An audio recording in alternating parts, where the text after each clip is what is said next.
Donc, on a un bel après-midi devant nous.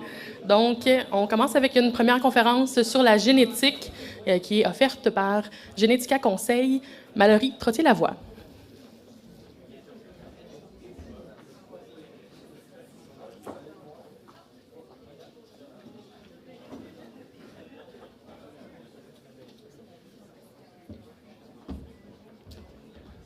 Vert pour avancer, rouge reculer.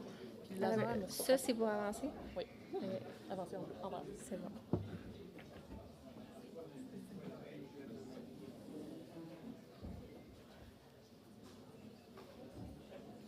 Bon, donc bonjour à tous. Donc, je m'appelle Mallory Trottier-Lavoie, je suis agronome, puis j'ai également une maîtrise en génomique animale que j'ai fait à l'Université Laval dans l'équipe du docteur Claude Robert.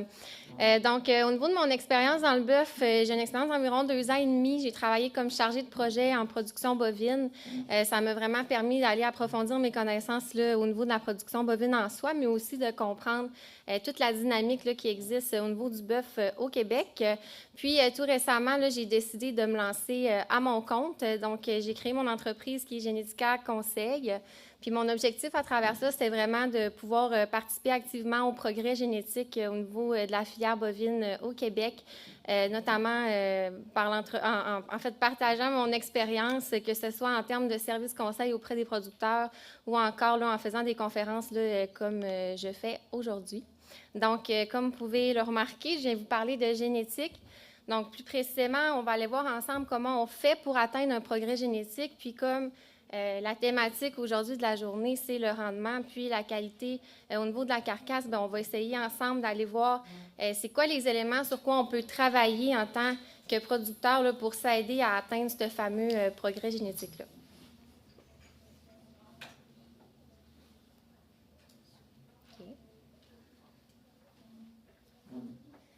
Donc, avant d'aller plus loin, je voulais partager une expérience que j'ai vécue justement durant mon travail que je faisais en tant que chargée de projet. J'ai monté un projet, puis à travers ce projet-là, j'avais organisé 3 tournages. Donc, j'ai fait un tournage chez un producteur de race pure, un tournage au niveau d'un producteur de veau d'embouche, puis un tournage au niveau d'un producteur dans le bouvillon d'abattage. Puis, évidemment, bien, ça m'a permis vraiment de m'immiscer dans leur milieu, dans leur quotidien. Puis, c'est sûr que d'un secteur à l'autre, il y avait définitivement des différences. Mais par contre, il y avait un gros point en commun, en fait, je dirais, qui est ressorti à travers les journées que j'ai passées là-bas. Et c'était leur passion pour la production bovine. C'était pas seulement leur passion au niveau personnel, mais c'était aussi la passion qui a été transmise à la relève au niveau de ces fermes-là. Puis, du haut de mes 30 ans, la vie m'a appris que quand on est passionné comme ça pour quelque chose, bien, on est prêt à surmonter n'importe quel défi. Puis, si on veut continuer à transmettre cette passion-là, puis si on veut continuer à produire... J'ai de la misère avec le piton, on va l'avoir. Donc, si on veut continuer à produire du bœuf demain matin, eh bien, il faut être en mesure de répondre à un défi. Puis actuellement, le défi qu'on retrouve, c'est de répondre aux besoins du marché. Et le besoin étant d'aller produire du bœuf le plus uniforme possible avec un bon rendement puis une bonne qualité de carcasse.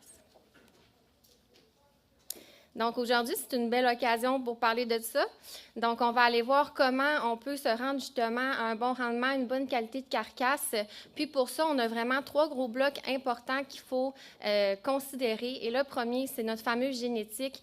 Notre génétique, c'est notre base. C'est vraiment ça qui va nous permettre d'aller offrir à nos animaux tout le potentiel là, pour performer rendu là, dans les élevages. Mais il ne faut pas oublier qu'on a tout ce qui a trait à la nutrition puis à la santé.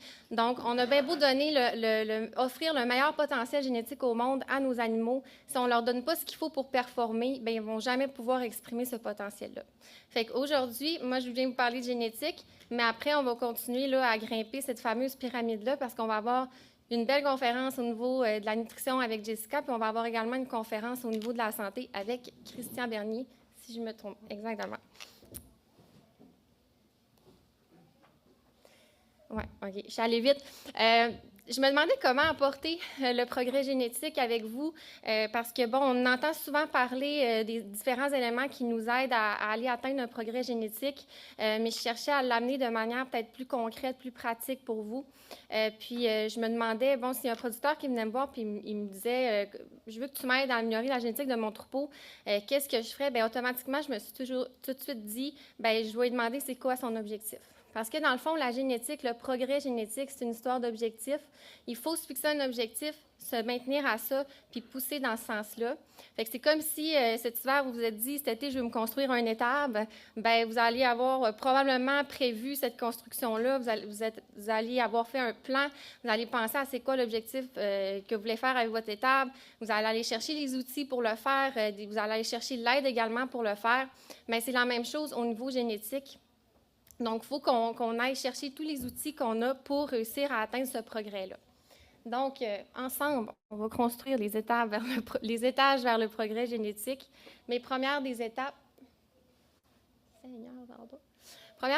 pour réussir à faire un progrès génétique, il faut comprendre comment on fait pour se rendre là. Même chose, si on veut construire son étable, ça nous prend un plan parce qu'on a bien beau avoir tous les outils, si on n'a pas notre plan, bien, notre étable ne sera pas construite à la fin de l'été. Donc, au niveau du progrès génétique, on a 4 variables super importantes. On va parler de l'intensité de sélection, de la précision, de la variation au niveau génétique et finalement de l'intervalle de génération. Donc, avant d'aller construire les étages de notre étable, là, je sais que ça va être bizarre, dans le fond, notre étable va avoir 4 étages. Là. On ne voit pas ça souvent dans le bœuf, mais bon, pour le bien de la cause, on va faire ça aujourd'hui comme ça, puis on ne se posera pas trop de questions. Fait qu'avant de commencer la construction de notre étable, ça nous prend une fondation qui est solide. Puis cette fondation-là, c'est notre filière.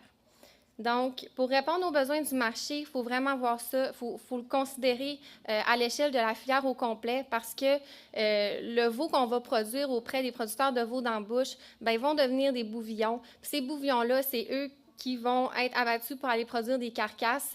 Puis tout ça, bien, on n'a pas le choix pour réussir à performer.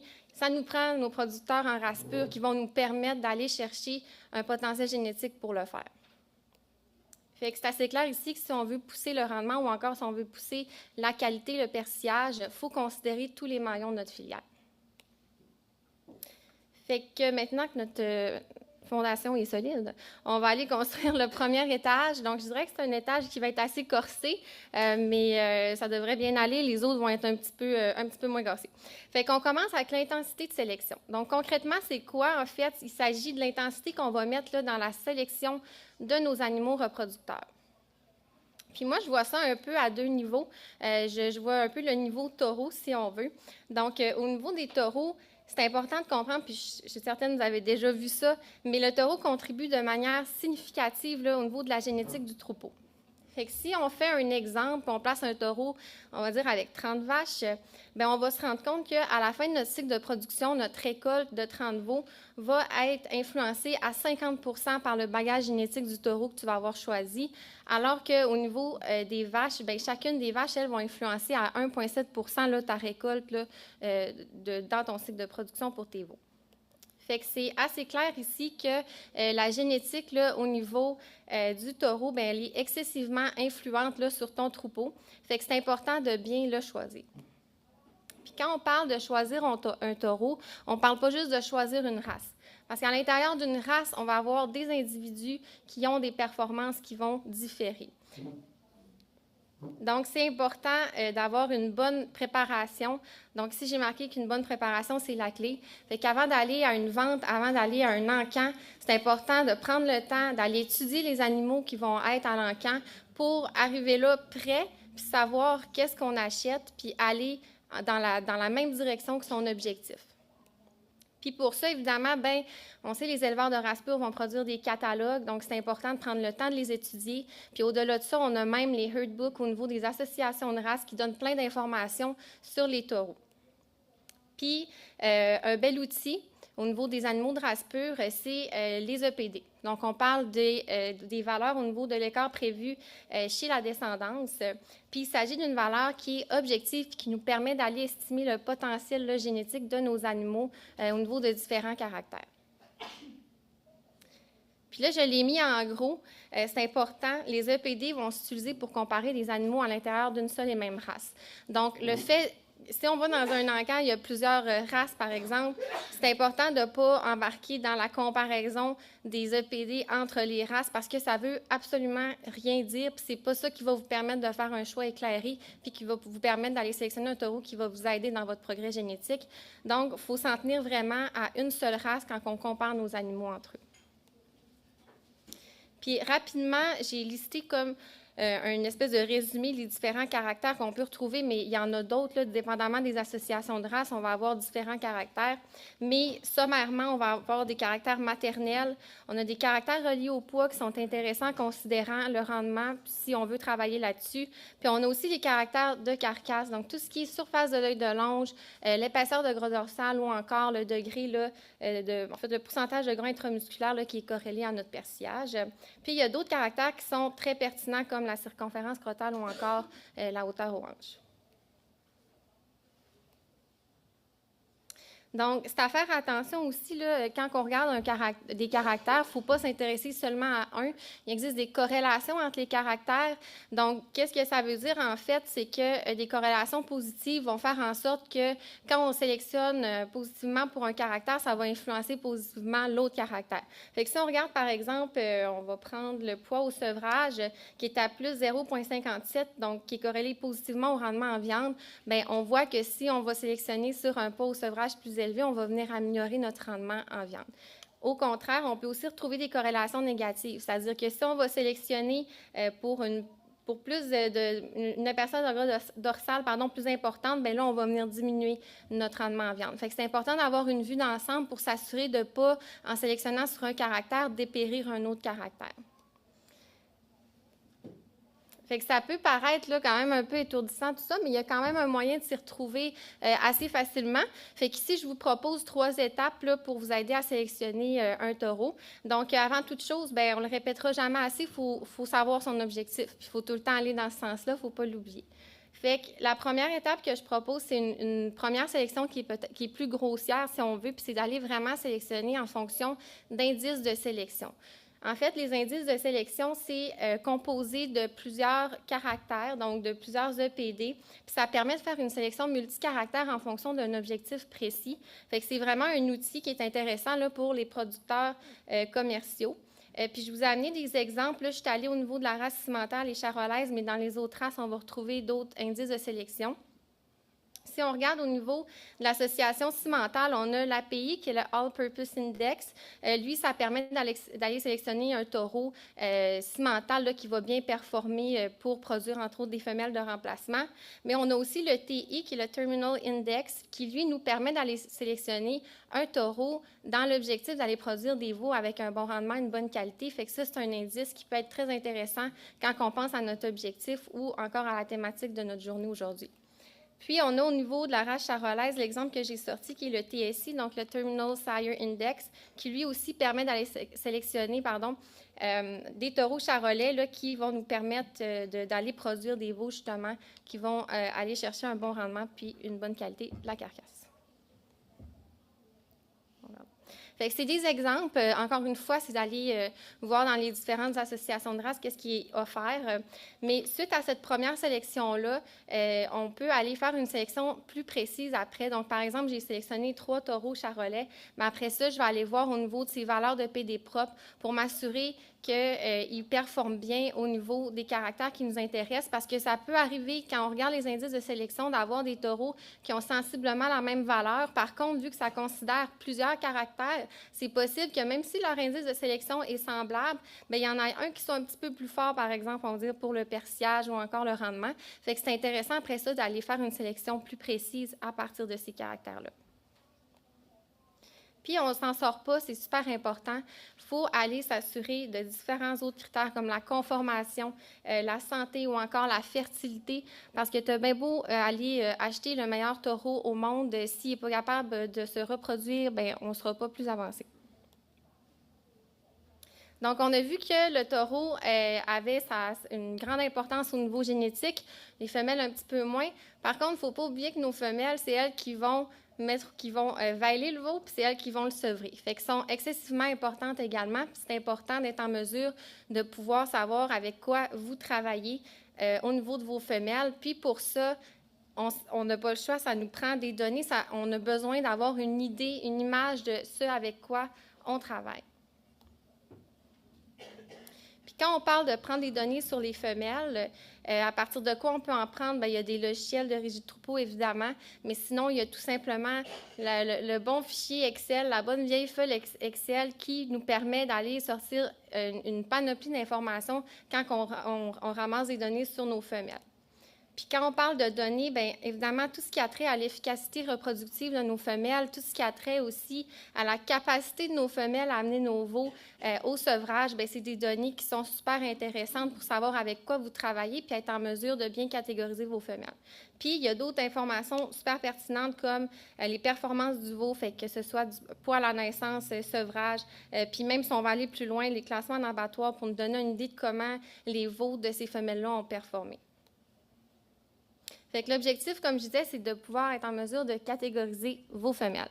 Fait qu'on va être en mesure de voir, bon, lesquelles excellent, lesquelles sont bonnes, lesquelles tirent peut-être un peu de la patte.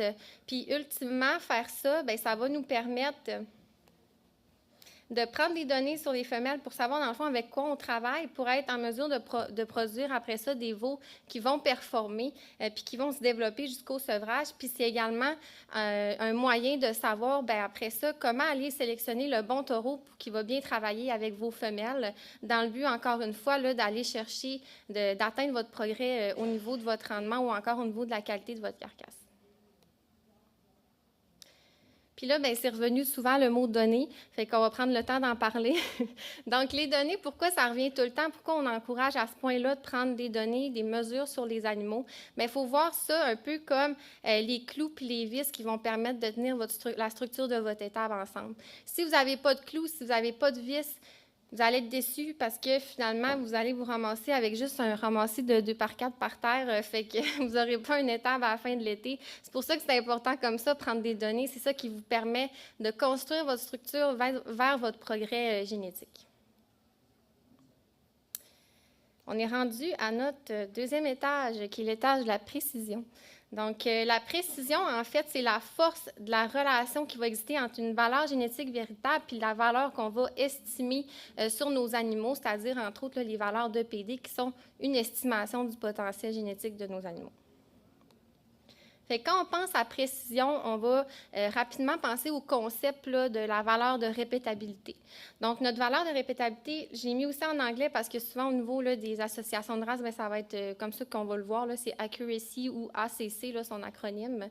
Donc, la valeur de répétabilité, c'est une valeur qui nous permet d'apprécier le degré de fiabilité qu'on peut espérer au niveau d'une valeur de PD ou encore la justesse qu'on va pouvoir donner à cette valeur de PD-là au niveau de l'estimation du potentiel génétique de notre animal. Fait qu'il y a différents facteurs qui vont influencer notre valeur de répétabilité. On va avoir entre autres l'héritabilité du caractère, on va avoir la généalogie, la quantité de données, on ne passe pas à côté. Puis, on a aussi la fameuse génomique qui va venir influencer là, notre valeur de répétabilité. Fait qu'on va aller les voir rapidement. Mais avant, la valeur de répétabilité va se situer entre 0 et 1. Fait que plus on se rapproche de 0, moins on peut accorder de fiabilité à notre valeur de PD, puis plus on se rapproche de 1, plus on peut accorder une bonne fiabilité, une bonne confiance là, à la valeur qu'on regarde.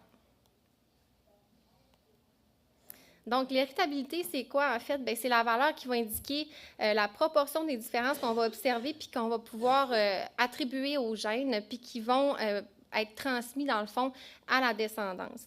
Fait que notre valeur d'héritabilité se situe entre 0 à 1 ou encore 0 à 100 %. Puis, on va parler de caractères qui sont faiblement héritables quand ça va être de 20 % et moins, de caractères modérément héritables quand ils se situent entre 20 % et 50 %, puis de caractères très héritables quand ils sont en haut là, de 50 %. Fait que comme on parle, entre autres, de rendement, on parle aussi de qualité, donc de de persillage, si on veut, au niveau de la carcasse, bien, je vous ai sorti là, l'héritabilité de ces caractères-là. Donc, on a d'abord le rendement en viande, qu'on parle d'une héritabilité modérée, elle va se situer entre 0,25 et 40 %. Fait que comment on peut interpréter ça, en fait, cette valeur-là? Bien, si je prends, bon, on va dire que j'ai pris la valeur maximale pour le rendement, qui est 40 %, mais ça nous donne une idée que, dans le fond, le rendement en viande va être à 40 % dans le fond, influencé au niveau génétique sur les animaux, puis que le reste de ça, ça va être attribuable à la régie ou encore à l'environnement. Fait qu'ici, on va parler, entre autres, de l'alimentation, etc., etc. Et au niveau de notre caractère, donc notre persillage, on retrouve une héritabilité qui est modérée à élevée. Donc, encore une fois, c'est le même principe. On constate que, bon, 60 % pour le persillage là, va être attribuable aux gènes chez un bovin moyen, alors que 40 % va être attribuable plus à l'environnement, à la régie. Fait qu'évidemment, l'héritabilité, c'est pas quelque chose qu'on peut contrôler en tant que producteur. Par contre, savoir qu'un caractère est très héritable versus moins héritable, ça nous permet de mieux ajuster la manière dont on va établir notre programme de sélection génétique là, au niveau de ces animaux. Ensuite, on a la généalogie. Donc, pourquoi c'est important? Bien, si on n'a pas de généalogie, ça va être difficile d'évaluer comment le caractère se transmet d'une génération à l'autre. Fait que plus la généalogie des animaux va être complète, bien, mieux on va être en mesure là, d'estimer la transmission d'un caractère là, au niveau des animaux.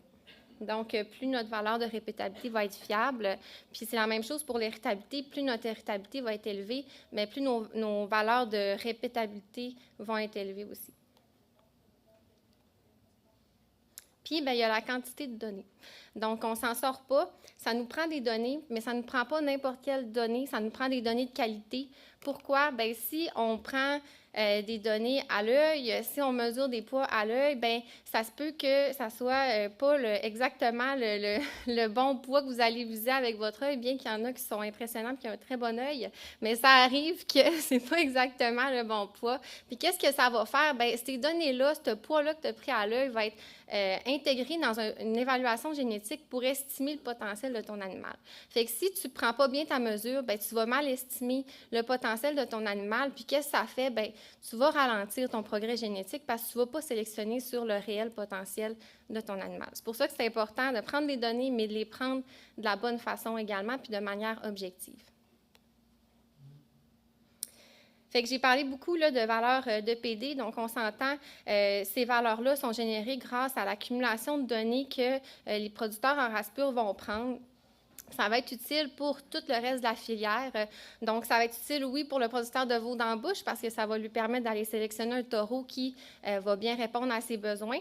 Mais après ça, en lui permettant ça au producteur de veau d'embauche, bien, ça va permettre de produire des veaux qui vont être plus performants puis qui vont s'en aller ensuite au bouillon d'abattage. Et ensuite, on comprend la suite, là, qui vont s'en aller ensuite, j'ai dit beaucoup ensuite, mais qui vont s'en aller au niveau des abattoirs. Fait que si on regarde au niveau du petit thermomètre qu'il y a à votre gauche, on voit ça nous permet, juste à partir des données prises au niveau des éleveurs de race pure, d'aller chercher une certaine efficacité pour toute notre filière. Par contre, des données, on peut en prendre dans d'autres secteurs de la filière, notamment au niveau du veau d'embauche. Puis là, j'en ai mis juste 2, mais il y a un etc. parce qu'il y a plein d'autres données qu'on peut prendre aussi. Mais juste d'avoir le poids naissance, poids sevrage, ça donne une foule d'informations, notamment en donnant une idée de comment les descendants du taureau en haut ont performé. Mais aussi, après ça, ça permet au bouillon d'abattage, en sachant les poids des animaux, d'aller se monter des lots plus uniformes. Puis rendu là, ça va permettre aux producteurs de bouillon d'abattage de bien répondre aux besoins de ces animaux, faire en sorte qu'ils performent une fois rendus à l'abattoir. Fait que juste ça, on a vu que ça a permis d'augmenter l'efficacité de notre filière. Puis, on peut prendre d'autres données au niveau des producteurs de bouillon d'abattage. Donc, encore une fois, le fait de prendre plus de données, de mettre ça en commun, ça vient répondre encore plus, ça vient donner encore plus d'informations à tous nos maillons. Puis ça nous permet d'augmenter l'efficacité de la filière. Puis ça, c'est sans oublier des données super intéressantes au niveau des abattoirs où on va avoir, entre autres, le rendement directement mesuré sur la carcasse de l'animal, mais aussi son degré de persillage. Fait qu'il n'y a rien de mieux comme des données aussi directes pour s'aider là, au niveau de l'amélioration génétique de nos animaux. Fait que là, j'ai listé un peu les avantages d'avoir autant de données puis de mettre en commun ces données-là. Fait que ça va aider au choix des reproducteurs. On parle de préciser les performances des descendants de ces reproducteurs-là, uniformiser nos niveaux, caractériser le croisement des races, puis, somme toute, apprécier vraiment les performances là, de ce que chaque secteur là, a pu produire au niveau de notre filière. Fait que ça va booster énormément toute l'efficacité qu'on va aller chercher là, au niveau de la filière. Puis, bien, la génomique, on entend donc bien parler de la génomique, mais qu'est-ce que ça fait? Qu'est-ce que ça apporte, cette génomique-là? Bien, en fait, la génomique, c'est un énorme avantage, en fait, parce qu'on peut aller interroger directement le génome de l'animal. Fait qu'on va aller vraiment voir qu'est-ce qui se passe dans son ADN pour ensuite estimer de manière plus juste comment l'animal va performer au niveau de différents caractères. Donc, comment ça marche? On va aller extraire l'ADN de l'animal, que ce soit à partir de sang, d'un punch ou bien de poils, peu importe. On va aller chercher un tissu, on va extraire l'ADN. On va ensuite placer ça sur une puce à SNP que vous connaissez peut-être mieux sur le nom de test 100K. Mais dans le fond, le test 100K, c'est une puce à SNP qui contient 100 000 SNP, donc 100K. Puis, suite à ça, on va aller analyser sa signature. C'est là qu'on va parler de génotypage. Puis, ultimement, ça va nous donner des informations reliées à nos différents caractères. Puis ça va nous aider à aller améliorer notre valeur de répétabilité. Mais il y a aussi d'autres informations super intéressantes qu'on va aller chercher. On va pouvoir faire des tests de parenté. On va pouvoir aller tester la couleur, tout ce qui a trait à nos cornes. Puis, il y a aussi des tests pour une multitude d'autres maladies qu'on va aller pouvoir tester avec ça. Fait que pour savoir si vous regardez des EPD qui sont issus d'un test génomique, il y a des logos qui apparaissent au niveau des associations de races dans le Herdbook. Là, j'en ai sorti 3. Donc, le premier logo, c'est au niveau cimental. Le deuxième, c'est dans la race charolaise. Puis, le troisième, c'est au niveau Angus. Donc, quand vous voyez apparaître ça, bien, vous savez, dans le fond, là, que les EPD que vous regardez, ça a été amélioré, si on veut, à partir d'un test génomique. La génomique, c'est pas de la magie, malheureusement. Donc, la génomique, en fait, c'est un outil de plus. Il faut voir ça comme ça. C'est un outil de plus pour nous aider dans la vitesse de notre progrès génétique. Puis, ça va s'utiliser en complémentarité avec tous les autres outils qu'on utilise. Fait que c'est pas parce que la génomique existe qu'il faut arrêter de prendre des données. Au contraire, il faut continuer à en prendre. Puis, il faut s'aider de cet outil-là pour augmenter notre vitesse de progrès génétique. Puis là, bien, j'ai sorti un exemple pour vous faire comprendre à quel point c'est important de regarder la valeur de répétabilité quand vous regardez une valeur de PD. Mon exemple, il est choquant, vous allez voir, mais c'était mon but, parce que je veux qu'à la fin, vous partiez en vous disant « la prochaine fois, je vais regarder la valeur de répétabilité ». Fait que c'est un vrai exemple, là, c'est un vrai taureau qui existe. Donc, ce taureau-là, il est né en 2021. En 2022, il a été enregistré à la race. Il a eu son test de parenté. Puis évidemment, bien, il n'y avait pas énormément de données, mais quand même, on était en mesure là, de générer des EPD pour cet animal-là. Fait que, qu'est-ce qui se passe au niveau de la valeur de répétabilité, sachant qu'il n'y a pas beaucoup de données, c'est un jeune taureau, puis on s'appuie beaucoup sur les parents, les apparentés pour générer ces valeurs, bien, on voit que la répétabilité est très faible. Donc, on est en bas de 0,2 pour tous les caractères. Maintenant, on va aller voir ce que ça donne au niveau des EPD. On voit qu'il y a, on va dire, certaines lacunes dans certains caractères pour ce taureau-là. 2023, il se passe des choses. Donc, le taureau va avoir un test génomique. Il va avoir probablement une première génération qui s'en vient, s'il n'est pas déjà arrivé. Puis, il va avoir plus de données qui sont accumulées sur lui, mais aussi sur ses ascendants, puis ses collatéraux. Donc, on voit que notre valeur de répétabilité, elle a énormément augmenté juste avec ça. Puis on va aller voir qu'est-ce qui se passe au niveau des EPD. On a switché de bord, là. Puis pour le mieux, tant mieux, mais imaginez si ça avait switché de l'autre bord, je pense que ça aurait été moins le fun.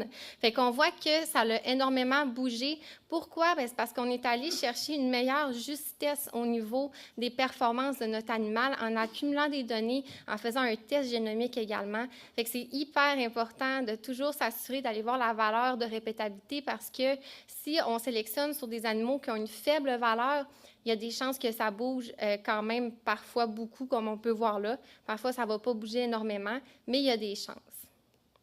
Puis, je me suis dit, bon, on va aller voir 2005, tant qu'à être en 2025. Fait que l'animal, ben, il y a eu probablement rendu à sa 3e génération de descendants. Fait que qu'est-ce que ça fait? C'est qu'on est venu accumuler des données sur l'animal, mais aussi sur sa descendance, puis, encore une fois, sur tous ses apparentés. Fait qu'on voit que notre valeur de répétabilité, elle a encore énormément augmenté. Puis, si on regarde au niveau de ses valeurs de PD, ça a bougé, pas autant qu'en 2022-2023. Pourquoi? Bien, c'est parce qu'on avait déjà atteint des valeurs de répétabilité quand même assez raisonnables là, pour avoir une certaine confiance en les valeurs de PD qu'on regarde. Fait que morale de l'histoire, regardez les valeurs de répétabilité. Si vous avez le choix entre 2 taureaux qui sont top 10 les deux dans le persillage, il y en a un que sa valeur de répétabilité est à 0,2, puis l'autre est à 0,7. On prend lui à 0,7.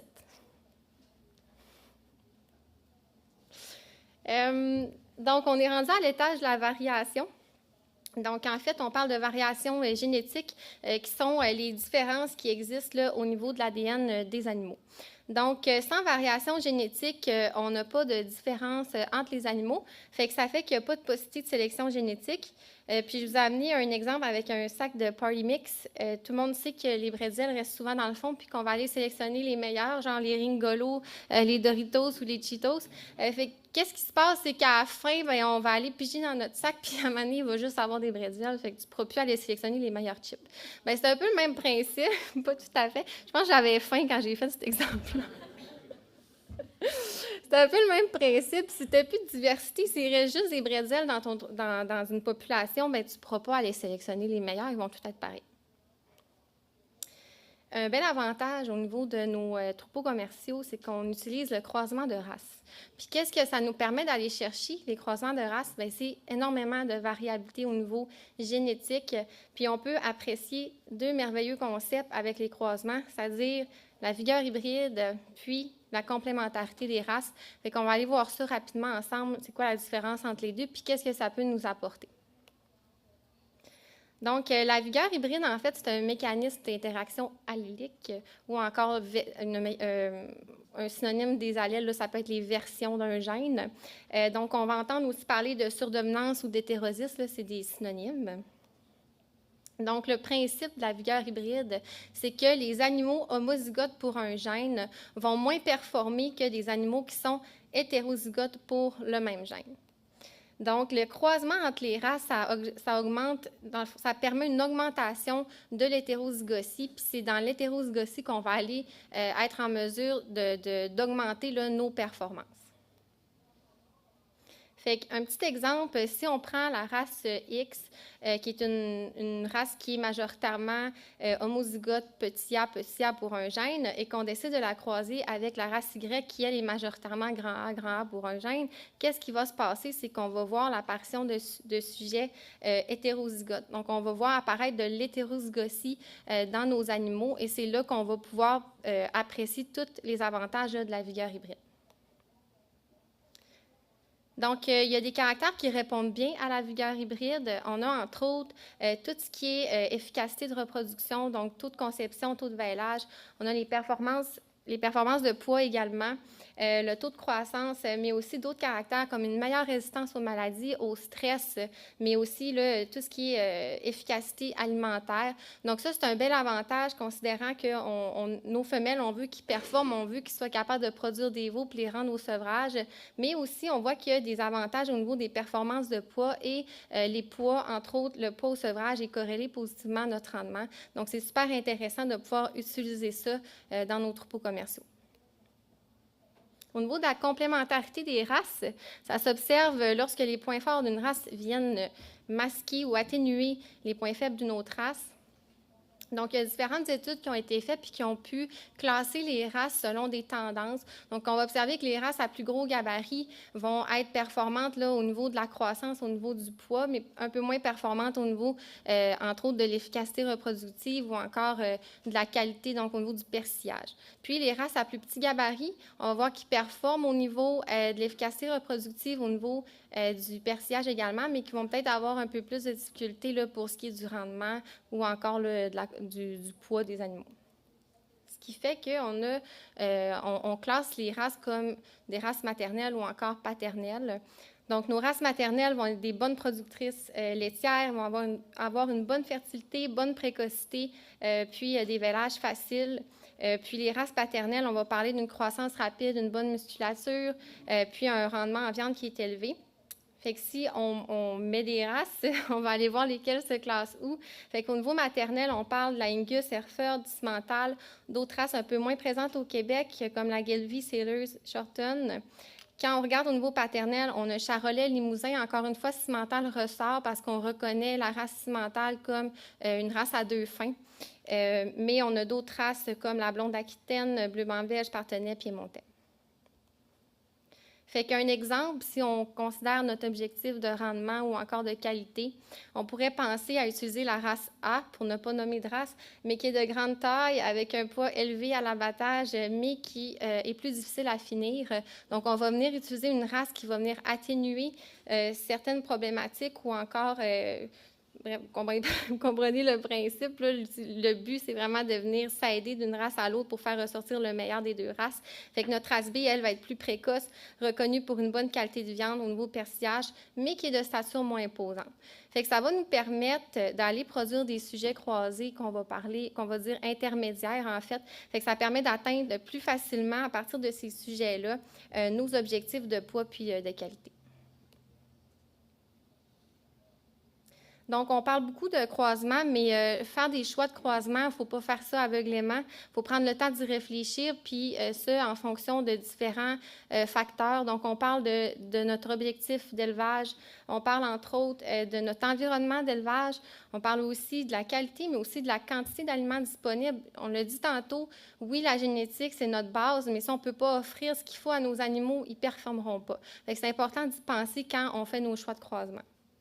Puis, bien évidemment, c'est quoi le type de produit recherché par le marché? C'est un élément à considérer. Suite à quoi, bien, il existe différents systèmes de croisement. Je n'embarquerai pas là-dedans parce qu'on peut en parler des heures, mais il faut être conscient qu'il existe différents systèmes de croisement puis que chacun de ces systèmes-là ont leurs propres caractéristiques, leurs avantages, leurs inconvénients. Fait que c'est important de s'asseoir, entre autres, avec un conseiller qui peut vous aider à voir lequel serait le plus adapté là, pour votre élevage. Puis tant qu'à parler de croisement, je me suis dit qu'on allait parler des troupeaux arc-en-ciel.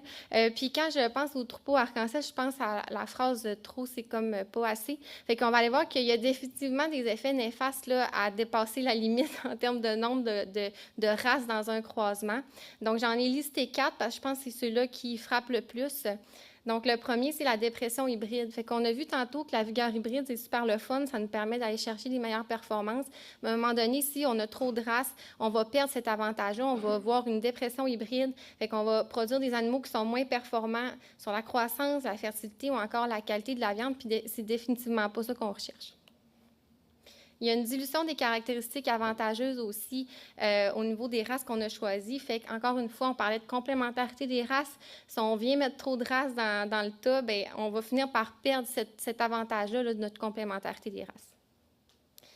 Une difficulté d'adaptation au système de production. Fait qu'avoir trop de races dans un croisement, ça rend les animaux, ça les rend plus uniformes, si on veut, puis ça fait en sorte qu'ils peuvent avoir des besoins différents. Fait que ça devient difficile d'être optimal là, au niveau de la manière de soigner les animaux. Puis encore une fois, si on veut que nos animaux performent, il faut leur donner tout ce qu'il faut en termes nutritionnels ou au niveau du bien-être là, pour qu'ils puissent exprimer leur potentiel. Puis finalement, on va retrouver une perte d'homogénéité au niveau du produit. Fait qu'avec trop de diversité génétique dans le troupeau, notre produit dérivé, donc ici la viande, peuvent devenir de qualité inégale, donc on ne veut pas ça. J'ai regardé un peu c'est quoi là, les recommandations au niveau des limites de race. Puis quand on regarde les différents programmes de croisement qu'on retrouve, bien, on va parler entre 2 à 3 races, là, qui est comme un optimum puis qui nous permet d'aller chercher tous les avantages de notre vigueur hybride ou encore là, de la complémentarité des races. Puis là, je vais essayer d'aller plus vite. L'intervalle de génération, notre dernier étage, fait que ça correspond à l'âge moyen des 2 parents à la naissance du descendant. Fait que j'ai fait un exemple rapide, mais si par exemple le taureau a 3 ans quand sa progéniture naît, puis que la mère a 5 ans, bien, on fait la moyenne des deux, puis ça nous permet d'obtenir notre intervalle de génération. Donc, le bovin, ce qui nous rend la tâche plus difficile, c'est qu'on a un cycle de reproduction qui est long. On va généralement avoir qu'un seul descendant par portée. Fait que ça, en termes de vitesse de progrès génétique, ça nous désavantage par rapport à d'autres espèces, comme par exemple le porc ou encore la volaille. Par contre, il existe des belles technologies, des beaux outils pour s'aider à réduire cet intervalle-là au niveau générationnel. On a entre autres l'insémination artificielle qui peut être utilisée pour aller produire plus de descendants. On a les taureaux non éprouvés, donc c'est des taureaux qui vont avoir été testés génomiquement. On va avoir pu déterminer, se donner une idée de son potentiel génétique avant qu'il y ait plein de descendants. Fait que ça va permettre de le faire reproduire plus jeune et donc réduire notre intervalle de génération. Puis, on a aussi les embryons. Donc, on va pouvoir aller produire plus de descendants au niveau de femelles, de jeunes génisses qui ont un bon potentiel génétique. Puis, on va aller mettre ces embryons là, dans des femelles qui ont un moins bon potentiel. Fait que, on a fini, on a construit ensemble un étable à 4 étages. Ça a bien été. Donc, en fait, ce qu'il faut retenir, là, c'est que, oui, il y a 4 étages, mais c'est important de mettre de l'emphase égale sur chacune des étages. Chaque variable qui influence sur le progrès génétique, on doit y porter une importance, puis pas à une plus qu'à l'autre. Puis encore une fois, on n'oublie pas les données qui nous ont permis de maintenir notre structure. On s'en sortira pas, ça nous prend des données si on veut progresser. Puis je termine en disant que les gains attribuables à la génétique sont cumulatifs d'une génération à l'autre. Qu'est-ce que je veux dire par là? Bien, quand on est jeune, puis qu'on commence à patiner, puis qu'on décide qu'on veut devenir un champion du hockey, bien, ça ne se fera pas en 2 jours. En fait, ça va être grâce à des années d'efforts constants. Fait que ça va être grâce à chaque pratique de hockey à travers les années que ça va lui permettre de se rendre justement peut-être un jour dans la Ligue nationale. Fait que c'est la même chose en génétique. Chaque fois qu'on effectue une sélection pour améliorer un caractère, bien, on s'appuie sur les progrès qui ont été faits dans les générations antérieures. Fait que s'il n'y a aucun progrès qui est fait dans nos générations antérieures, ça va être difficile de s'améliorer du jour au lendemain. Fait que pour avoir un gain génétique substantiel, bien, il faut travailler de manière constante au niveau de notre sélection génétique et ce, à chaque génération. Merci beaucoup. Si vous avez des questions, n'hésitez pas, je vais faire mon possible pour répondre. Puis, j'ai une page Facebook, j'ai seulement 60 abonnés. Si jamais vous voulez vous abonner pour augmenter mon nombre, ça serait parfait.